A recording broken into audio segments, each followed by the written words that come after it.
జ్ఞానం పుస్తకాల నుండి కాకుండా కథకుల ద్వారా బదిలీ చేయబడిన సమయాన్ని ఊహించండి. ఆ సమయంలో పురాణాలు మానవ పరిణామం గురించి రహస్యాలను కలిగి ఉన్నాయి, తెలివిగా దేవతలు మరియు అవతారాల కథలుగా దాచబడ్డాయి. ఇవి కథారూపంలో ఉన్నందున ప్రజలు వాటిని సులభంగా అర్థం చేసుకున్నారు, ఆసక్తిని కనబరిచారు మరియు నోటి మాట ద్వారా తరతరాలుగా వాటిని అందించారు. మన పూర్వీకులు జ్ఞానాన్ని సంరక్షించడమే కాకుండా ప్రతిష్టాత్మకంగా కూడా ఉండేలా ఈ కథలను రూపొందించారు. విష్ణువు యొక్క దశావతారం కేవలం దివ్య అవతారాల కథ కాదు, ఇది మానవ పరిణామం యొక్క విశేషమైన ఖాతా, పురాణాలలో తెలివిగా అల్లినది. సైన్స్ మరియు పురాణాలను మిళితం చేస్తూ ఈ ఆకర్షణీయమైన కథనాలను విప్పుతున్నప్పుడు మాతో చేరండి. కలిసి ఈ టైమ్లెస్ కథనాల వెనుక ఉన్న జ్ఞానాన్ని మేము వెలికి తీస్తాము మరియు మన పూర్వీకులు మనలను ఉనికి యొక్క రహస్యాలతో కనెక్ట్ చేయడానికి కథలను ఎలా ఉపయోగించారో కనుగొంటాము. మత్స్య నుండి ప్రారంభిద్దాం. విష్ణువు యొక్క మొదటి అవతారం ఒక పెద్ద చేప రూపాన్ని తీసుకుంటుంది. పురాణంలో మత్స్య పవిత్ర గ్రంథాలను మరియు జీవితపు విత్తనాలను సురక్షితంగా తీసుకువెళ్లడం ద్వారా ప్రపంచాన్ని గొప్ప వరద నుండి కాపాడుతుంది. ఇప్పుడు ఆధునిక శాస్త్రాన్ని చూద్దాం. భూమిపై జీవం నీటిలోనే ప్రారంభమైందని శాస్త్రవేత్తలు భావిస్తున్నారు. ప్రారంభ జీవులు సముద్రాలు మరియు నదులలో నివసించే చేపల వలె ఉండేవి. కాబట్టి మత్స్య కథ వాస్తవానికి నీటిలో ప్రారంభమయ్యే జీవితం యొక్క ఆలోచనను ప్రతిబింబిస్తుంది. తర్వాత మేము తాబేలు కూర్మను కలుస్తాము.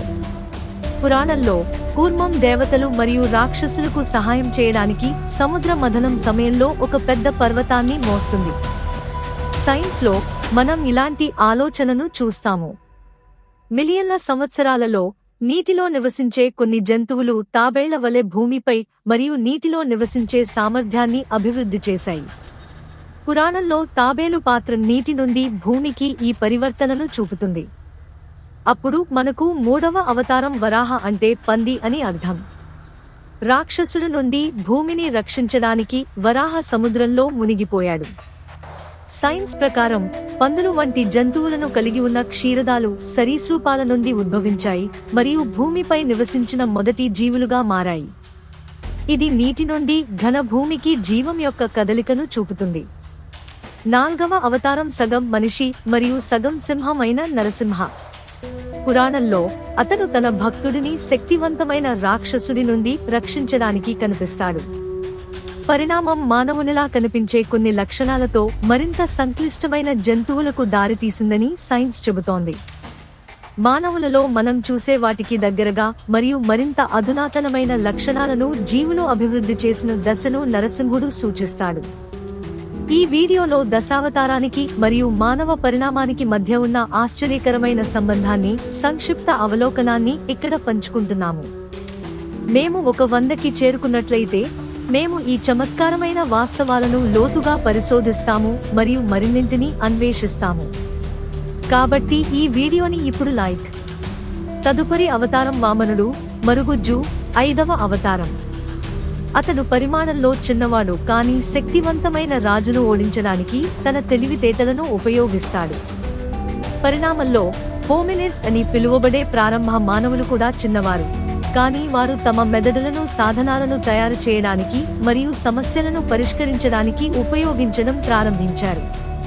ప్రారంభ మానవులు మనుగడ కోసం తమ తెలివితేటలను ఎలా ఉపయోగించాలో వామన కథ చూపుతుంది. 6వ అవతారం పరశురాముడు, గొడ్డలితో యోధుడు. చెడుతో పోరాడే శక్తి మరియు ధైర్య సాహసాలకు అతను ప్రసిద్ధి చెందాడు.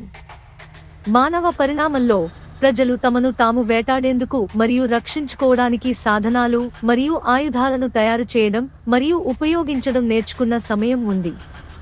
తన గొడ్డలితో పరశురాముని నైపుణ్యం మానవ అభివృద్ధిలో ఈ ముఖ్యమైన దశను సూచిస్తుంది. రాముడు 7వ అవతారం, నియమాలు మరియు న్యాయాన్ని అనుసరించే ఆదర్శ వ్యక్తిగా పేరుగాంచాడు. మానవ పరిణామం యొక్క ఈ దశ ప్రజలు సంఘాలను ఏర్పాటు చేయడం ప్రారంభించినప్పుడు ప్రతి ఒక్కరూ అనుసరించడానికి చట్టాలు మరియు నియమాలను రూపొందించారు. రాముని కథ మానవులు ఒప్పు మరియు తప్పుల భావనతో కలిసి జీవించాలనే ఆలోచనను ప్రతిబింబిస్తుంది. 8వ అవతారం బలరాముడు, నమ్మశక్యం కాని శక్తికి మరియు వ్యవసాయంతో అనుబంధానికి ప్రసిద్ధి. అతని కథ శారీరక శ్రమ మరియు వ్యవసాయం యొక్క ప్రాముఖ్యతను హైలైట్ చేస్తుంది. శాస్త్రంలో ఇది వ్యవసాయ విప్లవానికి సంబంధించినది. ప్రజలు తమ సొంత ఆహారాన్ని పెంచుకోవడం మరియు స్థావరాలను నిర్మించడం, వేటగాళ్ల నుండి రైతుల వరకు మారడం ప్రారంభించినప్పుడు. కృష్ణుడు 9వ అవతారం. అతని జ్ఞానం, నాయకత్వం మరియు ఆధ్యాత్మిక బోధనలకు ప్రసిద్ధి చెందాడు. అతను తన మాటలతో ప్రజలను నడిపించాడు మరియు మన చుట్టూ ఉన్న ప్రపంచాన్ని అర్థం చేసుకోవడం యొక్క ప్రాముఖ్యతను చూపించాడు. శాస్త్రంలో ఇది మానవ మేధస్సు, తత్వశాస్త్రం మరియు వ్యూహాత్మక ఆలోచనల పెరుగుదలతో ముడిపడి ఉంటుంది. ఇక్కడ ప్రజలు జీవితం మరియు దాని అర్థం గురించి లోతుగా ఆలోచించడం ప్రారంభించారు. చివరగా మనకు కల్కి చివరి అవతారం, చెడును నాశనం చేయడానికి మరియు శాంతిని తీసుకురావడానికి వచ్చే భవిష్యత్ యోధుడు. పురాణాల ప్రకారం కల్కి ఇంకా రాలేదు. ఈ రాక కేవలం ఒక వ్యక్తి గురించి కాకుండా మరొక గ్రహం నుండి అభివృద్ధి చెందిన గ్రహాంతరవాసి అయితే, ఈ గ్రహాంతరవాసి మానవ పరిణామంలో తదుపరి దశను సూచిస్తుంది. ఈ రోజు మనం ఊహించలేని సాంకేతికత మరియు కృత్రిమ మేధస్సులో అద్భుతమైన పురోగతిని సూచిస్తుంది. మనం భవిష్యత్తు గురించి ఆలోచిస్తున్నప్పుడు మనల్ని మనం చూసుకునే విధానాన్ని మార్చే కొత్త రకాల తెలివితేటలు మరియు జీవితాన్ని కనుగొనడానికి మనం దగ్గరగా ఉంటాము. విష్ణువు యొక్క 10 అవతారాల గురించి మరింత తెలుసుకోవాలని ఉత్సుకత ఉందా? నా దశావతారం వీడియోలో ప్రతి అవతారం యొక్క పూర్తి కథలను చూడండి. వీడియో లింక్ కోసం డిస్క్రిప్షన్ లేదా పై ఐ బటన్ను చూడండి. ఈ ముగింపు భాగంలో మనకు ఒక ప్రశ్న మిగిలి ఉంది. విష్ణువు అవతారాల పురాతన పురాణాలు మానవాళి యొక్క మొదటి పరిణామ సిద్ధాంతం కావచ్చా? ఇది కేవలం యాదృచ్ఛికమా? మీరు పురాణాలను విశ్వసించే వారైనా లేదా సైన్స్ పట్ల భక్తులైన వారైనా, ఒక విషయం స్పష్టంగా ఉంది. ఈ కథలలో మనం చూసే దానికంటే ఎక్కువ దాచిన వివరాలు అందుబాటులో ఉన్నాయి. శాస్త్రీయ ఔచిత్యం ఉందని మీరు విశ్వసించే పురాణాల నుండి మీరు ఎప్పుడైనా కథను ఎదుర్కొన్నారా? అది ఏమిటి మరియు అది మీ దృక్పథాన్ని ఎలా మార్చింది? లో మీ ఆలోచనలను పంచుకోండి. ఈ ప్రయాణం మీ ఉత్సుకతను రేకెత్తించినట్లయితే మా channel Indian mythology and history కు సబ్స్క్రైబ్ చేయడం ద్వారా విశ్వంలోని రహస్యాలను డీకోడ్ చేసే ఈ అన్వేషణలో మాతో చేరండి. లైక్ బటన్ మరియు నోటిఫికేషన్ బెల్ ను నొక్కండి, ఎందుకంటే మా మిత్ వర్సెస్ సైన్స్ సిరీస్లోని తదుపరి ఎపిసోడ్ మనకు తెలుసని భావించే వాటిని మరింత సవాలు చేస్తుంది.